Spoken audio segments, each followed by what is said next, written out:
After the sample counts came in on polling day, my friend turned to me and said, "We're waking up to the same Singapore tomorrow." And for the most part, he was right. The People's Action Party won a supermajority of seats, and the Workers' Party maintained the 10 seats they won in GE 2020. But there was one small difference. The two NCMP seats in this GE 2025 were offered to the Workers' Party, which also meant that the Progress Singapore Party, which had two NCMP seats for the last 5 years, will no longer be represented in Parliament. Just 5 years ago, in 2019, the Progress Singapore Party burst onto the political scene. It was led by Dr. Tan Cheng Bock, a respected former PAP MP. He had gained strong public support after narrowly losing the 2011 presidential election and was not eligible to run in 2017. The formation of the PSP carried that momentum, and many saw the party as a credible new force. Many believed that it could be the third voice to challenge the status quo. And GE 2020 certainly showcased flashes of this promise. Their performance at West Coast GRC was remarkable even though they didn't win. They managed to secure 48.32% of the votes, ultimately securing them the two NCMP seats that were taken up by Leong Man Wai and Hazel Phua. These weren't just symbolic wins. They gave the PSP a tangible presence and a voice in Parliament, allowing them to gain valuable experience and public exposure.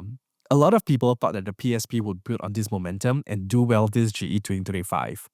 They had a strategic decision to deploy their A-team to West Coast Jurong West GRC.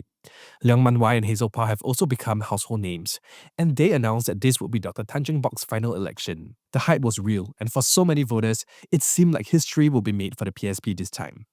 However, when the ballots were counted, the narrative met a sobering reality. The party's overall popular vote dropped from around 10% in GE 2020 to under 5% in GE 2025. The PSP's A-team in West Coast Jurong West GRC polled lower than even the Workers' Party's weakest performing team in East Coast GRC.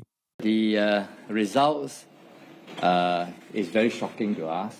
As the dust settled on these new figures, a new narrative emerged, that this was potentially the end of the road for the Progress Singapore Party. After fielding your A team, the result was worse. It might, make them really rethink, is it worth going on? I think it's the end of the PSP. I'm wondering if PSP is actually done this election. Once he retires, I'm not sure whether the party will survive without him.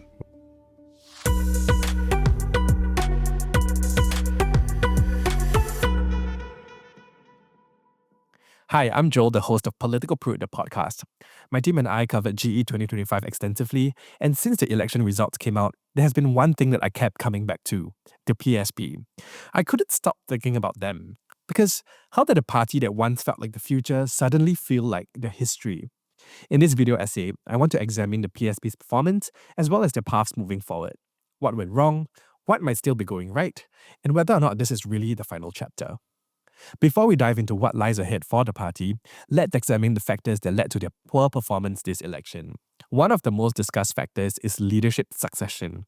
With Dr. Tan Cheng Bock, the party's charismatic founder, understandably taking a step back due to age and a stated desire for renewal, a significant vacuum appears to have formed. No clear successor with comparable public clout, widespread recognition, or a unifying appeal seemed to decisively emerge and capture public imagination. Internally, the party leadership also changed from Tan Cheng Bock to Francis Yuan to Leong Man Wai to Hazel Phua and then back to Leong Man Wai in just a few years. Then there was also the factor of a messaging muddle. In GE 2025, the PSP seemed to struggle to articulate a sharp, distinctive ideological stance or a series of clear, resonant campaign messages. What did the PSP truly stand for in 2025 beyond being an alternative voice? The answer for us was unclear. The party also faced mounting challenges in both ground operations and digital outreach, two pillars crucial to any modern campaign. Analysts noted that the PSP struggled to match the Workers' Party's deeply entrenched and well-coordinated grassroots machinery, especially in key contested constituencies where the WP's long-standing presence and community engagement gave it a distinct advantage.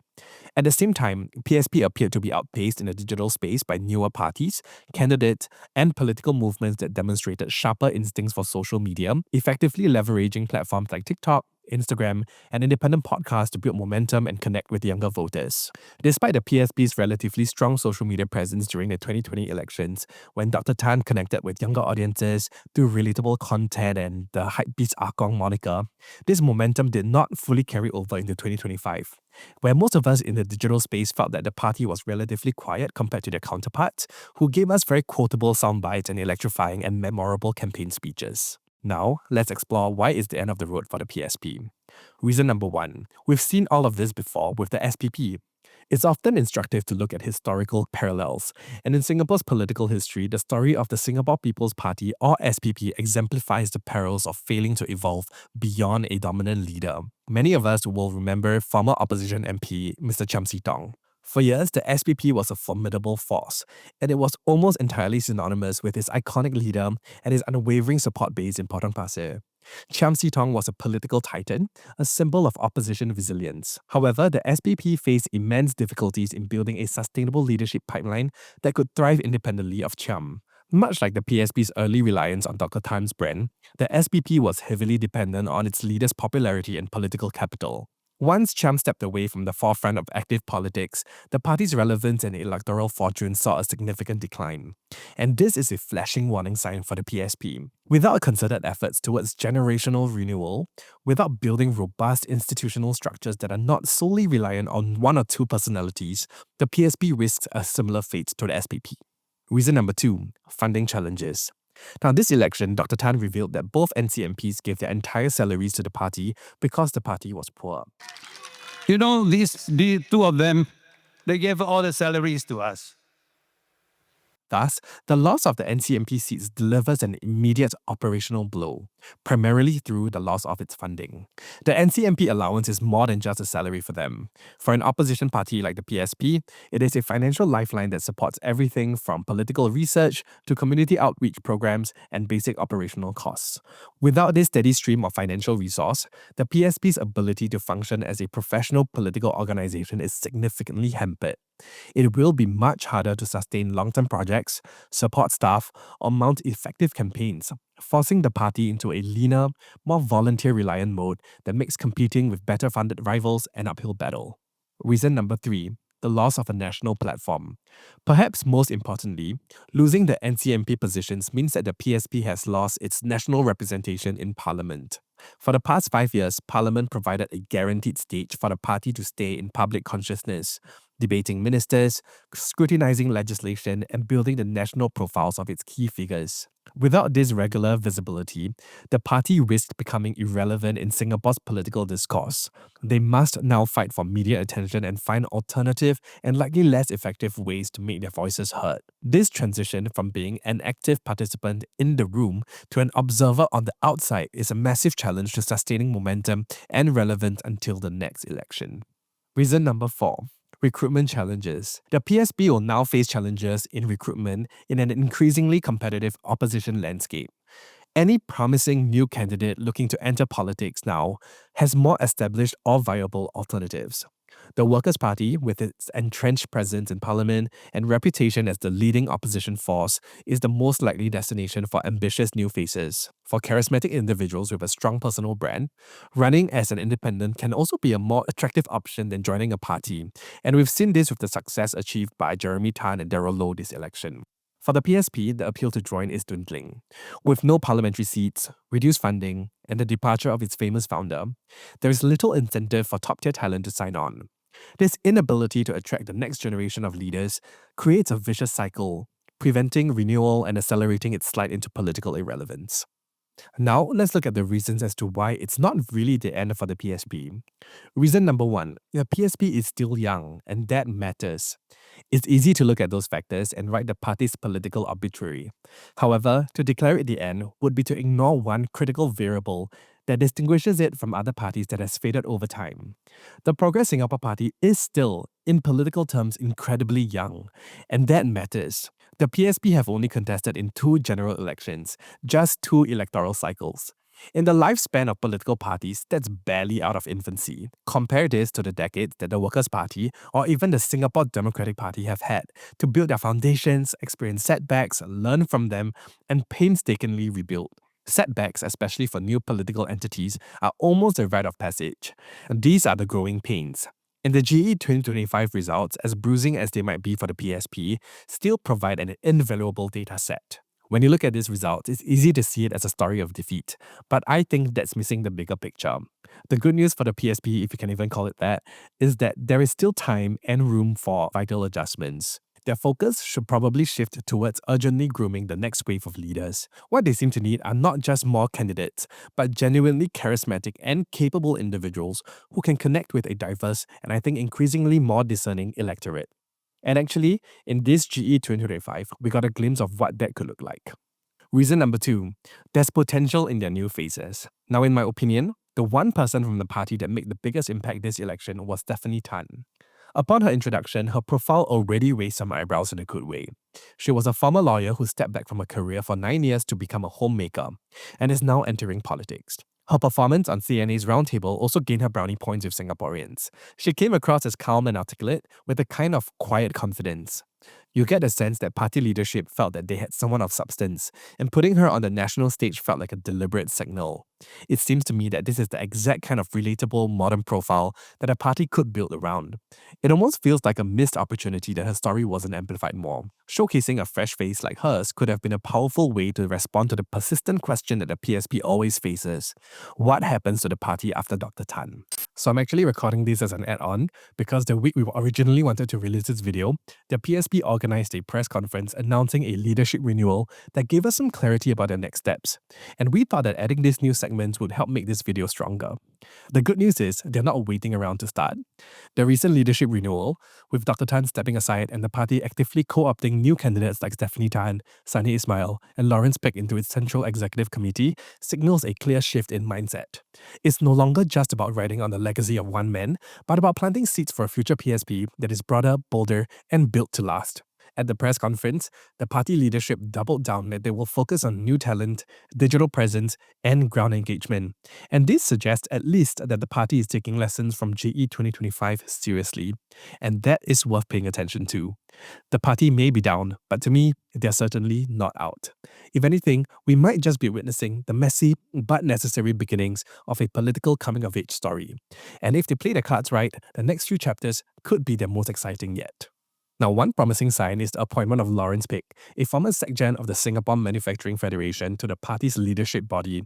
And at the press conference, he expressed enthusiasm about kickstarting talent acquisition plans for the PSP, a move that could prove critical in the party's renewal strategy. And with his background in organizational leadership, Lawrence brings with him a strong understanding of structured talent development, stakeholder engagement, and long-term capacity building. These are exactly the kind of competencies needed to help the party professionalize its recruitment efforts and also build a robust pipeline of future candidates. If anyone has a toolkit to help identify, nurture, and deploy new political talent at scale, it is someone like him. Another promising indicator is the wave of young volunteers who stepped forward after GE 2025, supposedly even more than after GE 2020.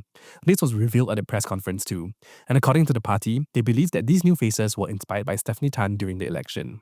Stephanie's profile as a former lawyer turned homemaker turned candidate seems to have struck a chord, and her calm, grounded performance during a national broadcast seemed to have also resonated.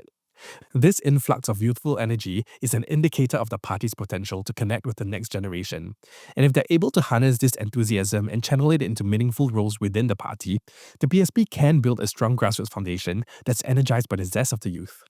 Stephanie herself appeared on a recent podcast interview with the Straits Times' The Usual Place and shared that the PSP is actively looking to refresh their candidate slate for the next election by shining a spotlight on existing young talents within their ranks. She noted that many young individuals are already working behind the scenes in their policy and comms teams, as well as the youth wing, and the goal is to give them more public exposure.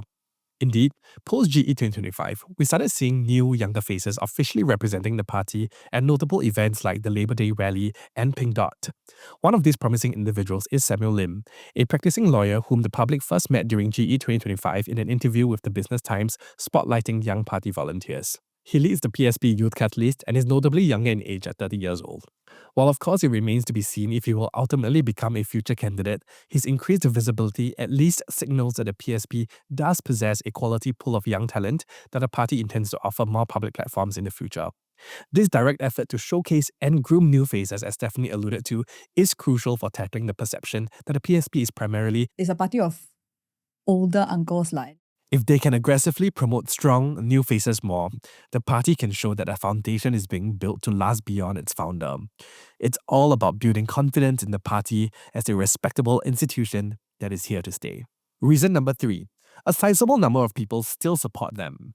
Now, looking at the hard numbers from GE 2025, you can interpret them in two ways. On one hand, the headline figure has to be painful for the party and its supporters. A drop in the popular vote from over 10% in 2020 down to just under 5% is a significant knock. But on the other hand, one could argue that context is key here. Even with that result, the PSP still held onto its position as the second strongest opposition party by popular vote share.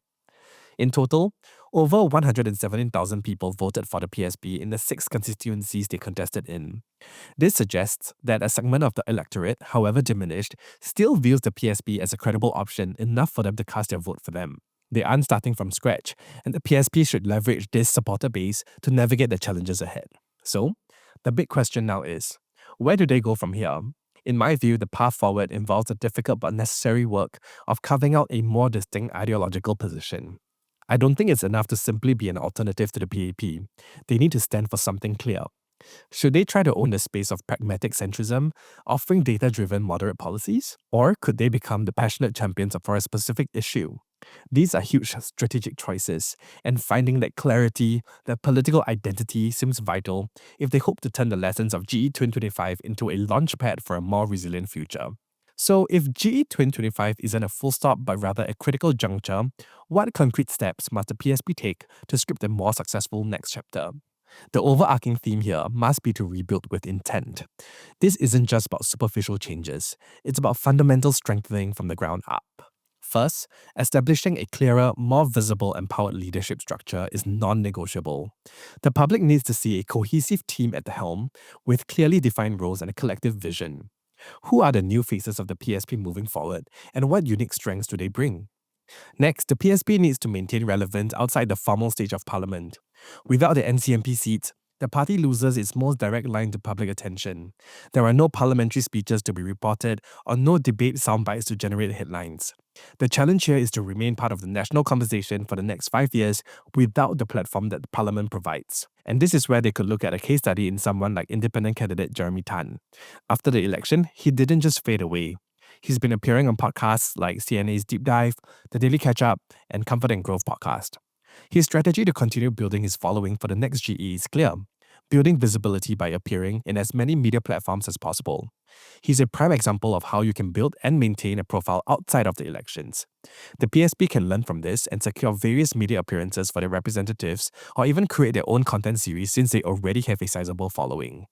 A deeper and more authentic engagement with younger voters and first-time participants becomes critical now for the PSP. This is their best shot at remaining a visible and relevant force over the next 5 years. Encouragingly, Party Chief Leong Man Wai appears to recognize this as well.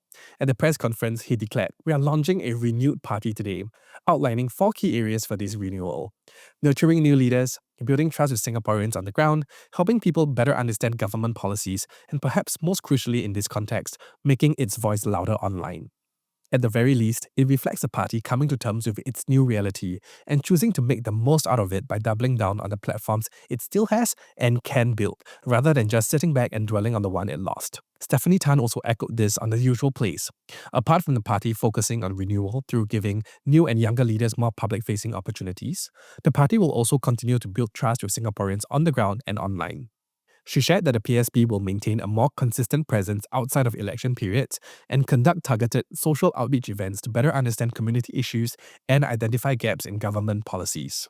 And to compensate for its lack of a parliamentary presence, the party will make its voice louder online by strengthening its social media game and also exploring new digital platforms such as podcasts to continue expressing its views on national issues and stay connected with voters. The election was, without a doubt, a serious setback. A moment that calls for humility, rigorous self-assessment, and courageous decisions. But it doesn't have to be the final chapter, unless the PSP itself allows it to be. The party is still young. It has the capacity to learn from its missteps, to adapt to a changing political environment, and to rebuild with renewed purpose. The PSP's next chapter remains unwritten, and whether they can evolve from a party that showed early potential into one that consistently delivers on that promise, carving out a durable and meaningful space for themselves in Singapore's political future, will depend entirely on the choices they make today and the actions they take tomorrow.